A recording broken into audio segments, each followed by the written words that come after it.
We're continuing our conversation with Wurmbrand historian, Mr. Merv Knight. 예, 웜블랜드 역사가이신 Merv Knight하고 지금 계속적으로 대화를 이어나가겠습니다. And Mr. Knight, one of the most interesting books I think that Pastor Wurmbrand ever wrote was a small book called Preparing for the Underground Church. 웜블랜드 목사님이 쓰신 책 중에 아주 중요한 책 중에 하나가 지하교회를 준비하라라는 책인데요. So tell us about why Pastor Wurmbrand wrote the book and what the book is about. 그래서 저희에게 왜 웜블랜드 목사님이 이 책을 썼고 그다음에 무엇이 내용인지에 대해서 좀 소개 좀 해주세요. The book is the result of a sermon or a message that he preached in South Africa in 1969. 1969. 1969년도에 South Africa? 남아프리카에서 하신 그 메시지예요, 이것이. Yeah, as he'd only been in the Western world 2 or 3 years. 그때 당시에는 2, 3년을 벌써 서방 세계에서 사셨었던 때예요. And he had been unpleasantly surprised at the state of the church in the free world. 그 자유 세계에 있는 그런 교회에 대해서 굉장히 놀라움을 경치 못한 그런 상황. 예, 굉장히 실망하셨죠. And he had seen the church in his homeland disintegrate as the communist atheist doctrine was somehow forced upon it. So in Romania, he had seen his own church decline and fall apart as it was surrounded by this communist atheist doctrine. 예, 루마니아의 그 고향의 그때 당시에 교회는 벌써 그 공산주의에 둘러싸여 있어서 벌써 교회가 몰락한 그런 상황이었어요.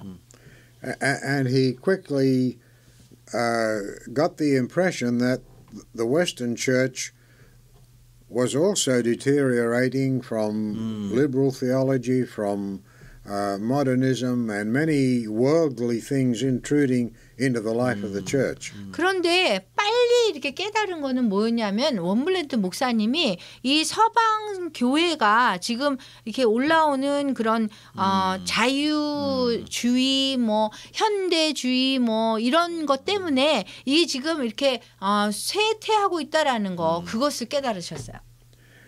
And then he recalled how that when communism took over in Romania, the church was caught totally unprepared.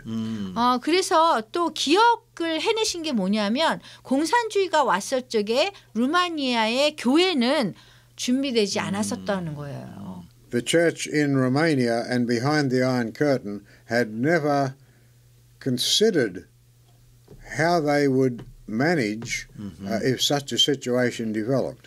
그 철의 장막 뒤에 있었던 그 교회가 루마니아의 교회가 전혀 이러한 상황을 상상하지 못했던 그런 것이었어요. 이런 고려를 하지 않았어요. 이런 상황이 오리라는 거를. And in these circumstances, what we call the underground church was born. 그래서 이러한 상황에서 지하 교회가 탄생된 겁니다. Richard Wurmbrand told us that they had to begin underground church work without any forethought, without any experience. 그래서 그런 상황이 왔을 적에 루마니아에서 지하교회 그 사역을 하셨는데 그때는 미리 생각해서 이렇게 해야 되고 저렇게 해야 돼 그런 거 생각 없이 시작을 하시게 된 거예요. Never had they had any instructions or been given any ideas about how to work in such a clandestine matter. 그래서 그 전에는 어떻게 지하교회를 어떤 상황이 오면은 해야 되겠다라는 그런 아이디어나 그런 뭐 안내서나 이런 게 전혀 없는 상태에서 하게 된 거죠. He said they had to learn on the job. 그래서 이게 하면서 배우게 된 거예요. They had to learn by experience. 그래서 경험으로 터득하게 된 거예요. And so he, as he could see the same circumstances developing in the free world, he preached a message in South Africa urging people to make preparations. 그래서 보니까 이 상황이 루마니아에서 있었던 그런 상황처럼 이 자유세계에 있는 그 나라에도 그런 상황이 벌어지고 있는 거예요. 그래서 이때 당시에 남아프리카에서 이제 그러한 상황을 보고 그런 지하교회를 준비해야 된다라는 거를 메시지를 전하기 시작하셨어요. And he urged them to think about it and to somehow make preparations and plans about how they would go underground or how they would hold secret church services if such a thing was to happen. 그래서 그때 당시에 이런 것을 한번 계획하고 생각을 한번 해보라고 한 것이 어떻게 그 사람들이 지하교회를 하고 어떻게 비밀리에 정말 이런 것을 할 수 있을까 그런 메시지를 전하신 겁니다. And a lot of people, a lot of Christians, and especially people within the mission Voice of the Martyrs, realized there was truth in this. 그런데 많은 기독교인, 특히 순교자의 소리에 이 기독교인들은 그것을 이렇게 보기 시작했어요. So they took the sermon that he had preached in South Africa. 그래서 이 남아프리카에서 하셨던 이 설교문을 가지고 And they had it transcribed. 그래서 그거를 transcribe 그거를 이렇게 쓰고요. transcribe. Written down. 이게 쓰고요. And he edited it a little bit. 그래서 또 교정을 한 다음에 And so it became a small book preparing for the underground church. 그래서 지하교회를 준비하라라는 작은 책자가 탄생한 겁니다. And I personally think that today, in 2017, this message is as much needed, if not more needed, than it was needed back in 1969. 그래서 제가 생각하기에 이번 연도 2017년도에는 전에보다 더 절실하게 이 책이 정말 필요로 하는 그러한 연도이다, 시대이다 이렇게 생각합니다. Because we know the church has always been in the world.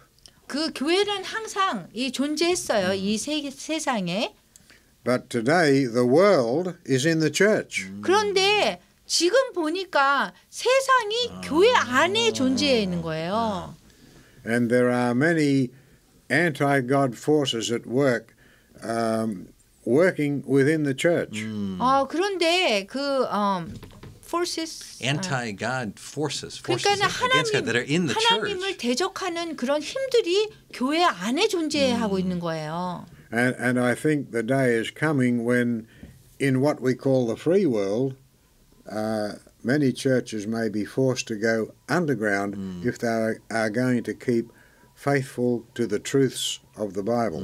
그래서 정말로 진실로 이 성경의 복음을 간직하는 그러한 교회가 이 그냥 서방 그 자유 세계에 있는 그 안에 있는 교회 안에 더 존재해야 된다는 것을 알게 된 거예요. I think we need to think about these things, and this book can make a very good contribution to helping us know how to handle this situation. 그래서 이러한 다가오는 이러한 상황에 어떻게 이 상황을 잘 헤쳐나갈 수 있는가를 이 책을 통해서 우리가 정말 필요한 메시지를 배우고 행해야 될 것 같습니다. Now this book has been translated to it was done in English, but now we've got this Korean translation, but also it's been translated in other language over the years as well. 이것이 지금 저희는 영어와 한국어로 지금 이 책을 냈어요. 그런데 이것이 또 다른 언어로 출판된 것이 있습니까? I believe so. I'm not that clear on how many languages it's been translated into, but I think it was translated into German and probably into Dutch. I don't know really what else. 예, 아마 많은 언어로 지금 번역이 돼 있을 건데요. 독일어, 화란어 뭐 이렇게 많은 언어로 지금 출판되어 있습니다. So the book is Go ahead. I'm pretty sure it was translated into Vietnamese also. 그리고 베트남어로도 이것이 되어 있습니다. It's been 50 years going on now for the book. If Pastor Wurmbrand was alive today and he was presenting this book, what do you think he would say in presenting it? 그래서 만약에 지금 50년이 지났는데요. 지금 만약에 웜브란드 목사님이 살아계시다면 이 책에 대해서 어떻게 얘기를 하실 것 같아요? I think he'd say very much what he said when it was first introduced, but he would go on to, with a sad heart, I think, declare that his prophecy really was coming true, and that the church in this so-called free world was deteriorating as he had thought that it would, and that it's just so important that if the true faith is going to be maintained, that sincere Christians need to consider that they will be required to worship secretly, and that they should take note of the experience that he's able to share with them from this book. 그래서 만약에 웜브란드 목사님이 살아계시다면 아마 예전과 똑같이 말씀을 하셨을 것 같아요. 그게 예언이 지금 실현이 되는 건데요. 그 50년 전에도 이런 말씀을 하셨고 지금 그런 상황이 지금 실현되고 있잖아요. 그래서 자유가 있는 그런 세상에 자유가 있는 데에 그 교회들이 정말 안에서 정말 진실된 그 믿음을 가지고 예배를 정말 은밀하게 드려야 된다고 그렇게 말씀을 계속 똑같이 하셨을 것 같아요. Now, Christians today might say, sure, you know, there's less Christians now than before, and Christians sometimes face some difficulties, but is it really realistic to think that in a free world where we have democracy and capitalism, that Christians will ever have to go underground like the churches did in the time of the Soviet Union? 그 소련의 그 전에 뭐 시대에는 우리가 지하교회를 해야 되잖아요. 왜냐하면 은밀하게 예배를 드려야 되니까 위험해서. 그렇지만 뭐 지금 우리가 물론 기독교인이 조금 더 작아졌긴 했지만 이 민주주의 국가에서 자유 세계에서 뭐 꼭 이렇게 지하교회를 해야 될 필요가 있나요? I think the church has always been somehow underground right from the beginning. 교회는 항상 처음부터 지하교회였다라고 저는 믿습니다. Yeah, we've grown up accustomed to big cathedrals and massive buildings representing the church, but that's not how the church began.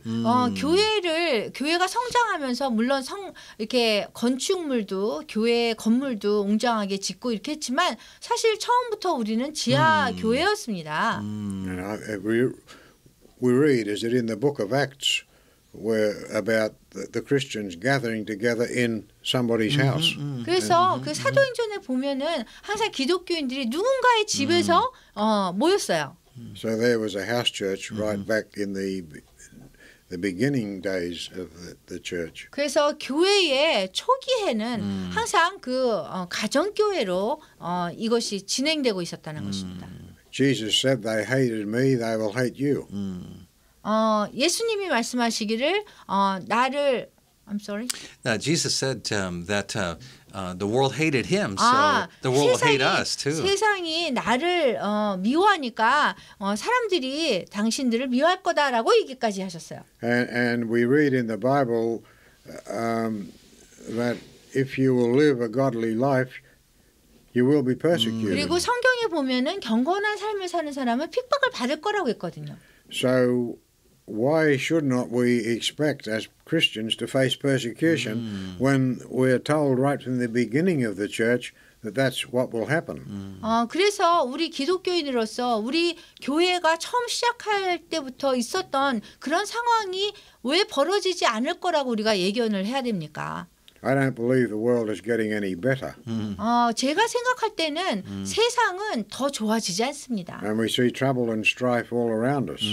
제가 이렇게 여행을 다니다 보면은 그러한 생각이 쫙 퍼졌어요. And in those areas of the world where today there is a lot of fighting and strife, who is it we see suffering so much? It's the Christians. 그래서 제가 세상을 다니면서 보면은 정말 고난을 당하는 사람들은 기독교인이에요. So if we're going to continue our worship together as Christians, we obviously, I think, need to be ready to take precautions and do it in a way that we can continue our fellowship together and our Christian witness and outreach. 그래서 저희가 같이 모여서 예배드리고 뭐 만나고 같이 펠로십하고 하려면은 결국에는 우리가 그런 사람들하고 같이 그 은밀하게 만나고 지하교인의 그러한 예전처럼 우리가 지내야 된다고 생각합니다. And to meet secretly, we need to take some precautions. The book talks about we maybe need to change our name sometimes so that people don't recognize us, and that enables us to continue the work. 그리고 또 사역을 위해서 또 성경에 보면은 또 이름도 바꿨거든요. 그래서 우리가 이름을 바꿔서라도 그렇게 고통당하는 사람들이나 이 전 세계 기독교인들과 함께 은밀하게 만나는 그런 상황도 우리가 생각을 해야 된다는 것입니다. And we need to develop strategies to be able to communicate and answer difficult questions that we may face. 그래서 이렇게 어려운 질문에 우리가 대답하는 그런 것을 우리가 같이 항상 의사소통하고 전 세계의 기독교를 믿는 사람들하고 은밀하게 이러한 부분을 같이 나누고 문제를 해결하고 해야 된다는 것입니다. I think it's in this book that Richard Wurmbrand gives some examples. 그래서 이 책에 보면은 리차드 원블랜드 목사님이 그거에 대한 답을 해주셨어요. He talks about an underground church meeting that was being held in the Soviet Union. 그 소련에서 지하교인들이 이렇게 모였던 그런 신뢰가 있었는데요. And the KGB were pretty sure where it was happening. 그래서 소련이 그때 당시에 그 KBG면은 왜 국가정보원인데요. 그거를 알았어요. 어디서 이 기독교인들이 모이는지를. So they stood around watching and waiting. 그래서 그 거기를 가가지고 이렇게 감시하는 거예요. And they saw a young man approaching the place where they thought the meeting was being held. 그래서 그 예배가 행해지고 모여지는 그 거기를 그 젊은 사람을 알게 한 거예요. And they stopped him and asked him, "Where are you going?" 그 젊은 사람이 가는 거를 이렇게 보면서 그 사람을 멈추고 어디 가냐고 물어본 거예요. Well, should he tell a lie? 그러면은 그 당시에 기독교인인데 젊은 사람이 거짓말을 해야 될까요? But if he tells the truth, he knows that many people will be arrested. 만약에 사실을 그대로 얘기한다면 그 모이는 저 모든 사람들이 다 잡힐 거 아니에요? So he said to the officers, 그래서 그 정부 요원한테 with a sad face, 그냥 슬픈 얼굴을 하면서 he said, "Our elder brother has died, and we are meeting to read his testament." 우리 장로님이 돌아가셔서 그 얘기를 들으러 간다. So the policeman became very sympathetic and patted him on the shoulder and sent him on his way. 그래서 그 정부 요원이 불쌍하게 생각해서 이렇게 쳐주면서 이렇게 보냈어요. He had not told a lie. 그 사람이 거짓말한 게 And he 아니죠. not exactly told the truth. 그냥 정확하게 진실을 얘기한 건 아니지만. But Pastor Wurmbrand uses this to describe how we need to develop strategies. 그런데 원블랜드 목사님은 이런 얘기를 하면서 우리가 그 전략을 좀 개발을 해야 된다. Because in this case, Jesus would be the elder brother, and then the 그래서 testament would be 그 reading 장로님이 the 돌아가셨다는 Bible. 거는 예수 그리스도가 돌아가셨다는 거예요. 그래서 그거에 대해서 꼭 거짓말은 아니잖아요. But the point he's making in the book is we need to think about these things Need to be prepared. and be prepared. 그래서 이 책에서 말씀하시는 원블랜드 목사님은 우리가 그러한 것을 계속 개발해야 된다는 거죠. Truly a book that's 50 years ahead of its time. 와, 진실로 이러한 이야기가 지금 상황에 딱 맞는 이것이 50년 전에 원블랜드 목사님이 쓰신 것이네요. A book we need to read today. 오늘 당장 이거를 읽어야 돼요. 우리가 준비해야 되니까. Book written for these times in which we live. 그때 50년 전에 쓰신 것을 지금 이 상황이 아주 딱 맞는 것이에요. 하여튼 감사합니다.